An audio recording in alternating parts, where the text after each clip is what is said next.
This is 7 News, the voice of regional WA. Tonight, a plea to get ready for bushfire season as parts of our state brace for a heat wave. The southwest set for the arrival of thousands of school leavers. The special bus helping to stop hearing problems for children across WA. And parts of the state are set to sizzle. I'll have those details coming up soon. 7 News begins now. Hello and welcome to 7 News. Tonight, a blunt warning from authorities. Bushfire season is approaching and very few of us are ready for it. Conditions are the driest they've been in many years. Since October, there have already been hundreds of fires. Emergency services say it takes just minutes to create a plan that could save your life. A destructive force of nature primed and ready to ignite. We're told by the Bureau of Meteorology that this summer will be long, it will be dry, we'll have heat waves, and there will be fires. From the suburbs to the outback, 376 large bushfires have raged through WA since early October. 11 posed a threat to lives and homes. The bushfire season has well and truly started this year. With more dangerous conditions forecast, DFES has launched a campaign urging locals to make a bushfire plan. Over 93% of Western Australia is bushfire prone, and only 1% of households have actually got a documented, through the My Bushfire Plan app, a documented plan. We want people to take that 15 minutes, download the My Bushfire Plan app and sit down as a family and work out what you're going to do should a bushfire impact your area. And that doesn't mean just exactly where you live, because we know that, you know, for the next 2 months, once school ends, as people are going to be going to all parts of the southern half of the state for holidays. From Esperance to Jurien Bay, the land is dry, 6 weeks ahead of the usual season. The clock is ticking to get prepared. And just because it's hot, it doesn't mean necessarily that there will be fires, but chances are, a bit of wind, some lightning strikes, there could be fires in your area. And that bushfire plan can help save you and your family from the fires. Jenny Shon, 7 News. And from tomorrow, severe heatwave conditions are forecast for a large part of the state. Prime weather for those fires to start. Areas of WA from our north to south are affected. In some places, daytime temperatures will be up to 14 degrees higher than the average, and at night, 12 degrees above normal. WA's Chief Health Officer says we need to be prepared. You need to stay hydrated and check in on neighbours, friends and older family members over the next 3 days. As well, check with Emergency WA for fire danger ratings in your area. A man has died in a home at Cable Beach this morning. Police found him with critical injuries on Rowe Place. They provided first aid until paramedics arrived, but the man died at the scene. Broome detectives and the homicide squad are investigating the circumstances around the death. A man in his 20s is helping police with their inquiries. Tonight marks the start of our state's annual Schoolies Week. Leavers from across the state will flock to our southwest. To help keep everyone safe, local police and volunteers will be out in force. School's out and the celebrations are in. The state's southwest, the perfect backdrop for the beginning of life outside the classroom. As accommodation venues rolled out the welcome wagon, the Red Frogs were firing up the barbecue. We're at capacity again, and I have also been told that we're sold out again for next year already. School leavers picked up their wristbands to get the party started here in the zone. Today, packed with hundreds of volunteers to help transform the space for tonight. Among them, local police. We don't want to see anyone hurt on the roads.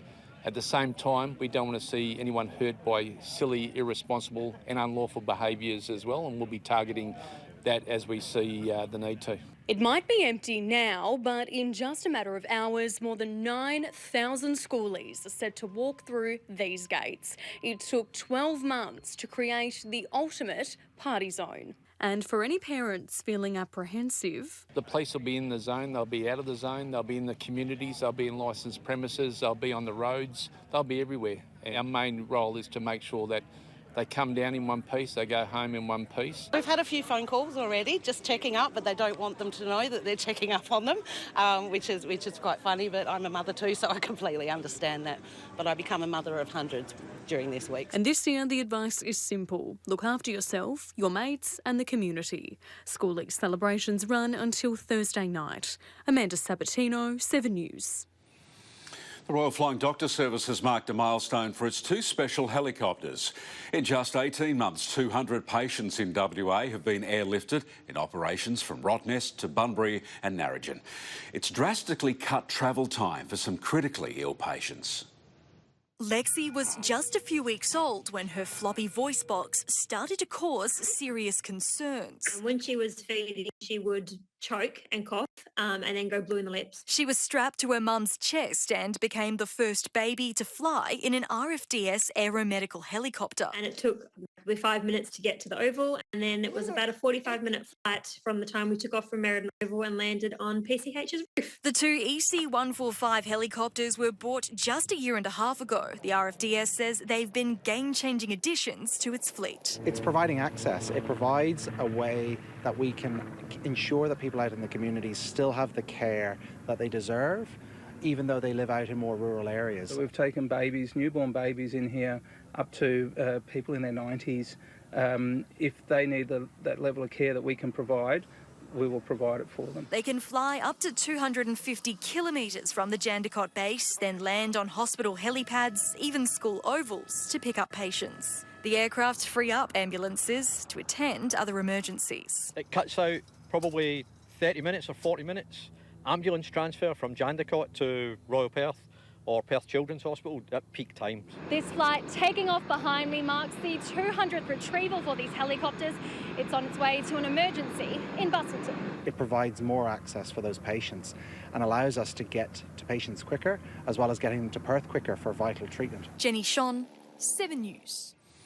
A new service is rolling out across the state to help tackle ear disease in our most at-risk children. Today, the Ear Bus was at Harvey Primary School. Alcoa and the Ear Bus Foundation have come together to ensure the bus stays on the road for years to come. It's big, bright and has kids rushing out of class. The new Ear Bus has rolled into Harvey Primary School. The team inside keen to diagnose and treat kids suffering from ear conditions. The Ear Bus has been very instrumental just for the Indigenous kids, the Aboriginal Indigenous kids here. Very important, yeah, it just gives us an indication of where we're at with the students, what we need to do as well. A $450,000 partnership allows the bus to visit students twice a term. It's not a scary thing at all. Very excited to be in the Ear Bus. They'll line up.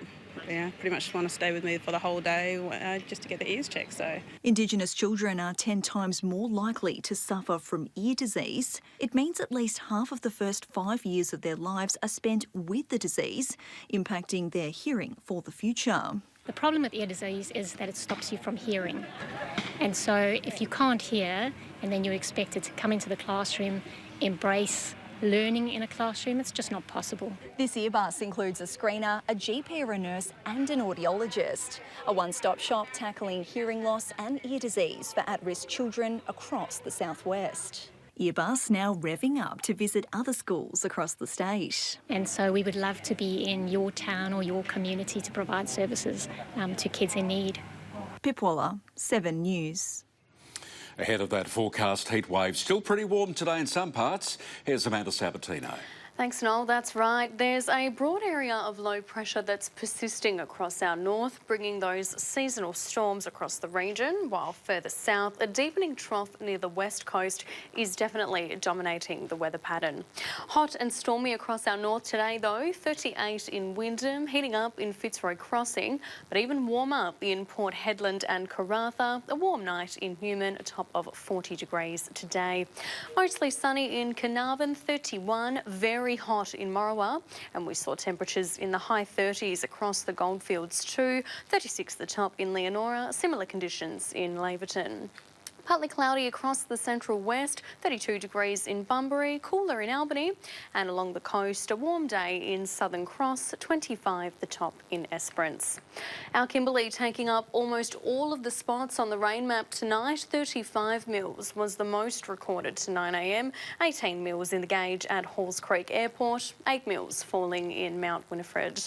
On our weather wall tonight, a big hello to Luke, Scarlett and Walt from Quairading District High School, and hello hello to Magnus, Levi and Alexandra from Grace Christian School. Well done everybody, great work. Now from tomorrow, parts of the state are set to sizzle as that heat wave sweeps through. I'll have the full forecast coming up a little later on after sport. OK, thanks Amanda. And ahead tonight, policing remote WA, we take another look at a very big job. Then the road to recovery for a turtle rescued in our southwest. 15 massive wind turbine blades have started their journey from a Midwest port to a new mine site. The blades will make up 5 wind turbines. They started leaving Geraldton's port at the weekend. The 80-metre-long blades will travel 700 kilometres inland to a new lithium mine being built near Leinster. The Kathleen Valley site will be powered by 60% renewable energy. The construction phase is set to cost nearly $1 billion. As WA Police work to recruit new officers, they hope some of them will get a taste of remote WA. It's one of the world's biggest jurisdictions and needs officers up for a challenge. Josh Van Staden reports. The police district of Goldfields Esperance is more than 1 million square kilometres, covering a third of the state. The United Kingdom can fit into that area 4 times over. It stretches from the White Sands of Esperance to camels running alongside police cars near the Northern Territory border. The work these officers do is more than just policing. Over the past few weeks, we've given you a glimpse into their lives in remote WA. 1 minute they're dealing on that engagement side, and the next minute they've got to try and they're taking him into custody and they're breaking up that type of unity. So then they've got to spend a lot of time not building the bridge but explaining it. Serious offences in tight-knit communities like Warracoona near the Territory border and Walloona towards the Midwest can have a large effect on the community. Tensions boil. For the officers stationed there, it's a lot to learn. What you think is the culture, but you're totally wrong. People are speaking a different language and sometimes they just don't understand what you've got to say. Alcohol and drug abuse remain some of the biggest issues in the region, substances that fuel family and domestic violence. You don't get the shops and the restaurants and all that, but what you get out of culture-wise from the community makes up for that. Early this year, reports showed there were a record number of resignations from WA Police, nearly 700 in just 18 months. So it's been particularly important for the force to attract back talent, especially in regional and remote areas. The government has been on a recruitment drive overseas. Officers from the UK, Ireland and New Zealand have applied to work in WA. It's very similar policing, but extremely different. Police Minister Paul Papalia expects 1,000 new police will be available in the next 12 months as they begin to push recruits through the academy. It's hoped more of them will experience life in the bush. You might be searching for someone lost in the bush. You might be going to a domestic. You might be going to a fire, a house fire. You might be saving someone's life. Josh Van Staden, 7 News. Several weeks ago, we brought you the story of a seriously ill loggerhead turtle found floating off our southwest. Well, tonight we can report Mika is on the road to recovery, thanks to the efforts of Bunbury's Dolphin Discovery Centre. Malnourished, hypothermic and dehydrated. This was Mika when she first arrived at Bunbury's Dolphin Discovery Centre. The 80-kilogram loggerhead turtle had been found floating in Geograph Bay, but within days, a drastic improvement. Every day she's just gone from strength to strength. She's so much better and fit and active, and she can dive now and completely rest on the bottom of the tank. But the cost of her care is starting to stack up. It's a huge amount of man-hours and money going into looking after this turtle. Same as anybody being in hospital, you go into emergency, you go into ICU, and then you go into the recovery phase. And that's the phase that she's in at the moment. Every day, Mika eats an astounding 2.5 kilos of squid, from water pumping machinery to round-the-clock care, leaving behind a daily bill of around $420. So to keep up her treatment, the centre needs your help. We really rely on every dollar that we can, but when we get an animal that was so sick and needed this immediate care, it would just be amazing to know that people wanted to help with that recovery. While she's not available to the public, her carers could be releasing her back into the wild very soon. To see an animal this size, a big ancient animal, come in unwell and now be well on the road to recovery is just so rewarding for every one of us that's involved here. You can also donate by visiting in person or going to their Facebook page. Amanda Sabatino, 7 News. Sports next. Tonight, WA in a one-day battle at the Wacker. Then an Albany-raised AFL star brings home the cup.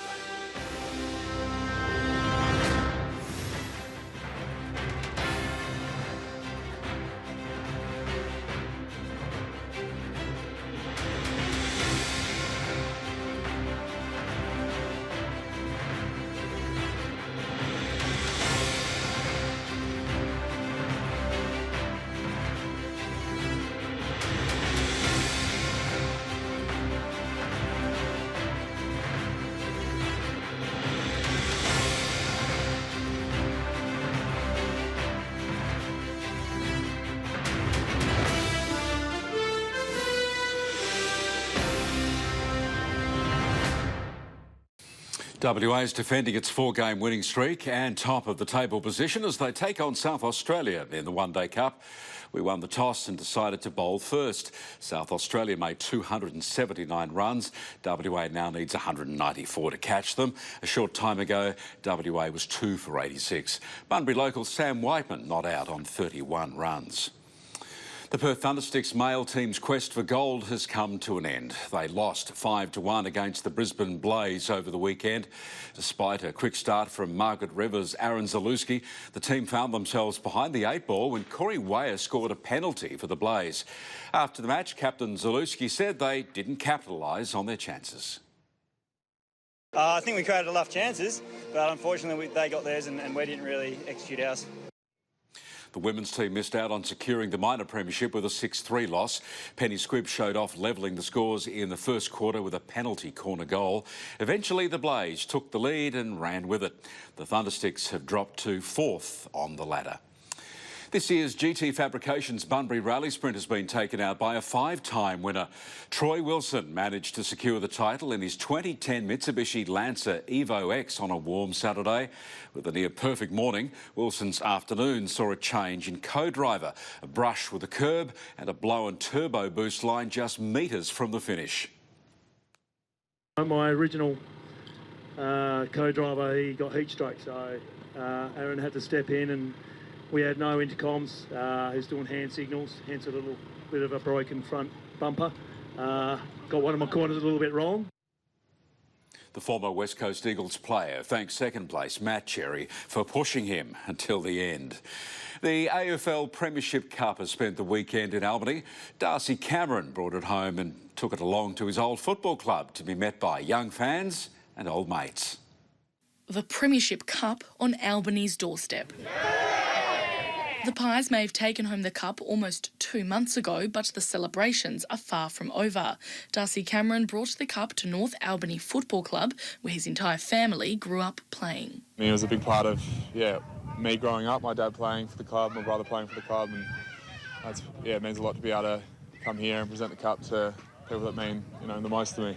Darcy's parents say the local community all celebrated alongside his big win. But the number of people that just stopped you in the street said how good. So, and you share the moment again. It's just terrific. And Darcy, I know, just talking to him about it, he was aware of how much support was back home here too, and he feels it.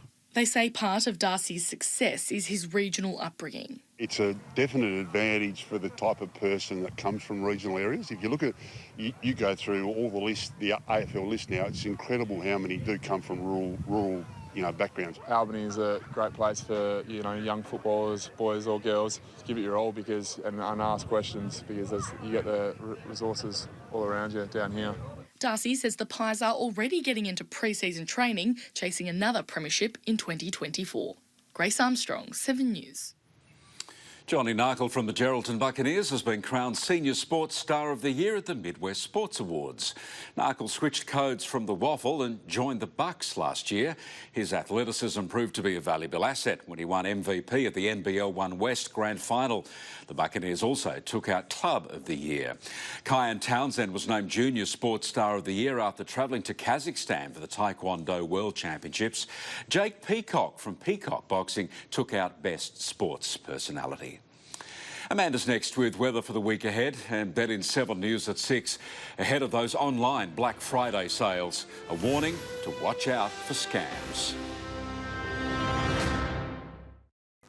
Welcome back. Tomorrow we can expect showers and thunderstorms over most of the Kimberley and northern interior, becoming very windy through central parts of the state as temperatures soar right through the central west.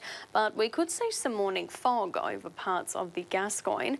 Those conditions are set to stick around into Wednesday. Our central west set to sizzle as those temperatures continue to climb and even extend through to our lower west as well. By Thursday, those thunderstorms across our Kimberley and north interior will continue, with winds picking up across central parts of the state, and much the same towards the end of the week with those seasonal storms across our north, while the rest of the state swelters through some very hot days ahead. Hot and stormy across our far north tomorrow, 37 degrees in Wyndham. We'll see sunshine in Broome, 38 the top in Karratha, and very hot but partly cloudy in Newman tomorrow. Now, there's a heatwave warning in place for the Central West Land Division tomorrow as temperatures soar. Residents are urged to take care. 43 degrees in Morawa after a warm night tonight, slightly cooler in Dalwallinu. That heatwave warning extending through to parts of the lower west too. Cooler tomorrow though. A windy day in Albany, 31 in Wagen, and warming up further inland, reaching 37 in Northam. Mostly sunny across the south coast, a top of 25 in Jerramungup. Windy in Esperance tomorrow, cloudy in Eucla, and moving into the Goldfields, mostly sunny in Kalgoorlie tomorrow, reaching a top of 32 degrees. On local waters tomorrow, swells to around 1 metre on the Kimberley and Pilbara coast, southwesterly winds on the Ningaloo coast, seas to 2 metres on the Gascoyne coast. There's a strong wind warning in place for the Lancelin coast right down to the Lewin coast tomorrow. Winds to around 30 knots there, and that warning also in place for the Albany and Esperance coasts tomorrow, swells to around 2 metres. Around the rest of the country tomorrow, showers and a top of 26 in Brisbane. We'll see similar conditions in Canberra, mostly sunny in Adelaide, and back home in the west, sunshine and heating up in Perth tomorrow, 36 degrees there. That's all from me. Enjoy the rest of your night. Thanks, Amanda. We'll have news and weather updates for you throughout the evening. But Rick Arden is next with 7 News from Perth. From all of us here, good night, West of Australia.